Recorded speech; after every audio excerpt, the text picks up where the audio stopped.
IKP విఓఏలకు BJP OBC జిల్లా అధ్యక్షులు గొడ్ల రాజు యాదవ్ మద్దతు తెలిపారు. ఆదిలాబాద్ జిల్లా బోధ్లో 20 రోజులుగా సమ్మె చేస్తున్న ప్రభుత్వం పట్టించుకోవడం లేదని మండిపడ్డారు. ప్రభుత్వం ఇస్తున్న 3,900 రూపాయల వేతనం కనీసం 10 రోజులకు కూడా సరిపోదని, వారి కష్టాన్ని గుర్తించి కనీసం 26,000 రూపాయలు చెల్లించాలని డిమాండ్ చేశారు. అంతేకాకుండా 10 లక్షల రూపాయలతో ఉద్యోగ భద్రత స్కీమ్ను ఇంప్లిమెంట్ చేయాలని కూడా రాజు యాదవ్ కోరారు.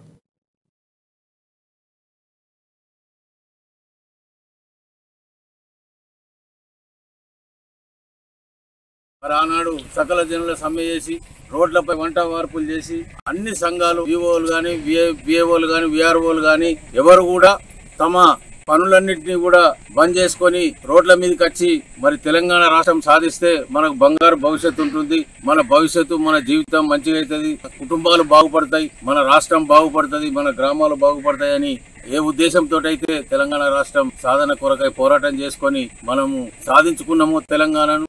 ఈ రోజు అది తెలంగాణ నిజంగా మన బడుగు బలహీన వర్గాలకు గాని ఉద్యోగస్తులకు గాని ఎటువంటి సహాయ సహకారాలు లేకున్నా గాని ఉన్న ఉద్యోగాలకు భద్రత లేకుండా మరి అదే విధంగా ఈ రోజు వివోలు ఐకేపీ సిబ్బంది వారు గ్రామాలలో ఒక గ్రామానికి శాస్త్రవేత్తలు అన్నా గానీ తప్పులేదు. ఎందుకొరకంటే వారు ప్రతిదీ అక్కడ గ్రామంలో మంచి చెడులు ఏం జరిగినా గానీ వారి ద్వారానే ఈ రాష్ట్ర ప్రభుత్వాలు గాని కేంద్ర ప్రభుత్వాలు ఇంత మొదలు మరి వారితోటి అన్ని పనులు చేయించుకోవడం జరిగింది. ఈ పనులు చేయించుకుంటూ వారికి ఈ రోజు కనీసం వారి జీవనోపాధి కొరకు ఒక పూట కూడా గడవనటువంటి 3,900 రూపాయలు ఏ మూలకపోతే ప్రతి వస్తువు ఏది కొనాలనుకున్నా వారి ఒక నెల కాదు